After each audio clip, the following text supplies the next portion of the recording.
LAN clients. One of the biggest concepts in wireless LANs is understanding the process of roaming. Roaming is the process or ability of a wireless client to move seamlessly from one cell or to another BSS without losing network connectivity. Access points will hand off the client from one to another in a way that's completely invisible to the client, ensuring unbroken connectivity. Although this will rely very heavily on the way that you've actually laid out your wireless network. You've got to make sure that when in any area in the building is within reception range of more than one access point, the cell's coverage has always got to overlap. Overlapping coverage areas is a very important attribute of wireless LAN design because it enables seamless roaming between overlapping cells. Roaming allows mobile users that have portable stations to move freely between overlapping cells, never losing their network connection. And that's really the magic of the roaming process. When roaming is seamless, a work session can be maintained while moving from one cell to another. Multiple access points can provide wireless roaming coverage for an entire building or even an entire campus. When the coverage area of two or more access points overlap, the stations in the overlapping area can establish the best possible connection with either one of those access points while continuously searching for the best access point in the future. In order to minimize packet loss during switchover, the old and the new access points actually communicate with each other to coordinate the roaming process. This is very, very similar to cellular phone handover with two main differences. On a packet-based LAN system, the transition from cell to cell may be performed between packet transmissions, as opposed to telephony, where the transition may occur during a phone conversation. On a voice system, a temporary disconnection also may not affect the conversation, while in a packet-based environment, it significantly reduces performance because the upper layer protocols then would need to retransmit the data. For roaming purposes, there are several roaming standards that have been set forth. The 802.11 standard does not define how roaming should be performed at all, but it does define the basic building blocks.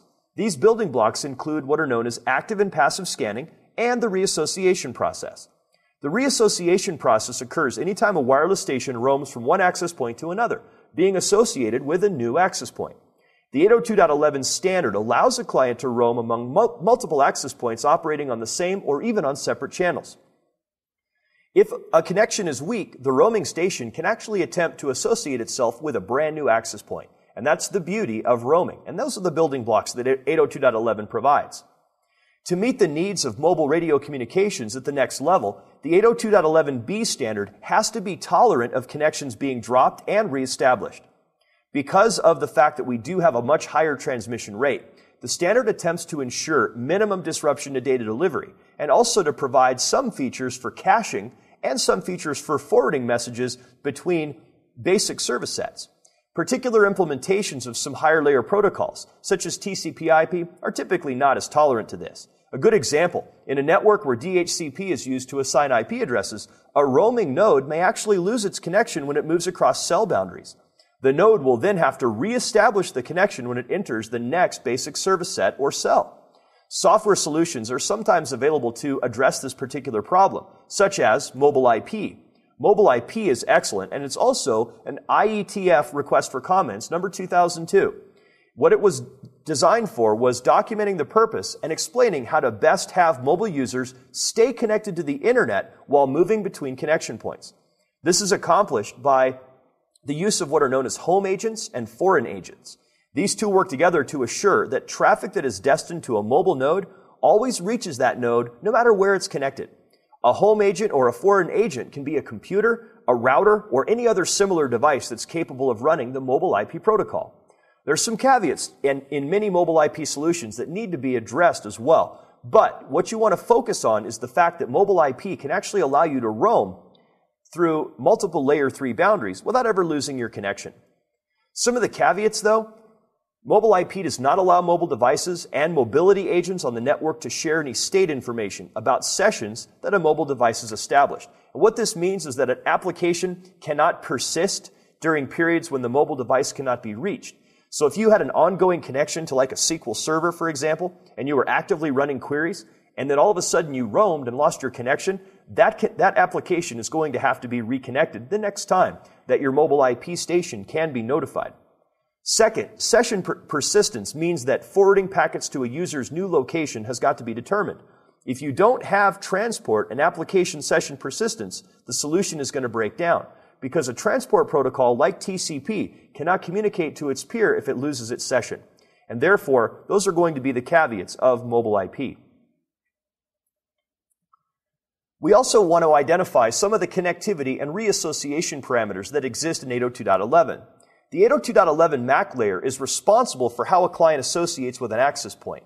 When 802.11 clients enter the range of one or more access points, or one or more basic service sets, the client will choose an access point to associate with, also called joining the basic service set.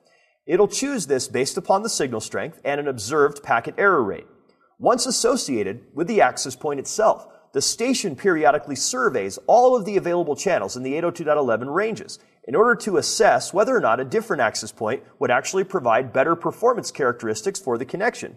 If the client does determine that there is a stronger signal from a different access point, the client will reassociate with the new access point, tuning the radio to the appropriate channel in which that new access point is set. The station will not attempt to roam until it drops below a manufacturer's defined signal strength threshold. And this is a very important factor when determining automatic connectivity and reassociation. Reassociation usually occurs because the wireless station has physically moved away from the original access point, causing the signal to weaken to the point that it has actually dropped below the manufacturer's strength threshold. In other cases, reassociation occurs due to a change in radio characteristics in the building, or due simply to high network traffic on the original access point. In the case of high traffic on the original access point, if you do have multiple basic service sets installed, or multiple access points, we actually will see that the access points will go through the process of load balancing, which is very cool, since its primary function is really to distribute the total wireless LAN load most efficiently across all of the access points that are available. Association and reassociation differ only slightly in their use. Association request frames are used when joining a network for the first time, whereas reassociation request frames are used when roaming between access points. So the new access point knows to negotiate transfer of frames from the old access point and to let the distribution system know that the client has moved. The process of dynamically associating and reassociating with access points would allow you, as a network administrator, to set up wireless LANs with very broad coverage by creating a series of overlapping 802.11 cells. You can do this throughout your entire campus network. To be successful, you also want to make sure that you employ what's known as channel reuse, taking care to configure each access point on an 802.11 DSSS channel that does not overlap with a channel that is used by a neighboring access point. While there are 14 partially overlapped channels that are specified in the 802.11 DSSS standard, 11 channels being able to be used, there's really only 3 channels that fully do not overlap, and these are the best to use for multi-cell coverage.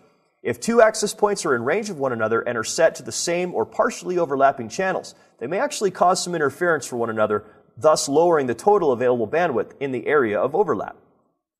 Now, there are going to be some layer 2 and layer 3 limitations that you want to be aware of when you're dealing with service sets. One of the primary constraints of existing technology is that wired networks are often segmented for manageability purposes and for scalability purposes. We do have to worry about congestive situations occurring on networks. One of the biggest problems with wireless networks is that a lot of times access points are plugged into a particular network or a particular VLAN. And what we have to worry about is the size of our broadcast domains and our collision domains on these networks. Obviously, a routed segment will always contain broadcasts effectively. However, we do need to have some level of control for the collision domain. Normally, this is accomplished by using layer 2 switches, sometimes even layer 3 switches or multi-layer switches. We can also do the same type of segmentation using virtual LANs.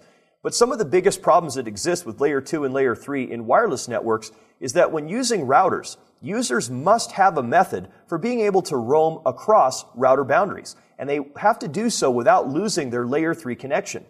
The layer 2 connection is still maintained by the access point because that's done by a radio. But since the IP subnet has changed during roaming, the connection to servers is going to have to be broken. And without some sort of a subnet roaming capability, such as the use of mobile IP or using the dynamic host configuration protocol, wireless LAN access points must all be connected to a single subnet, and that can be a scalability nightmare in some larger environments. There can be a workaround which allows you to focus more on virtual LANs, where some of the later access points actually provide capability for allowing a single Ethernet port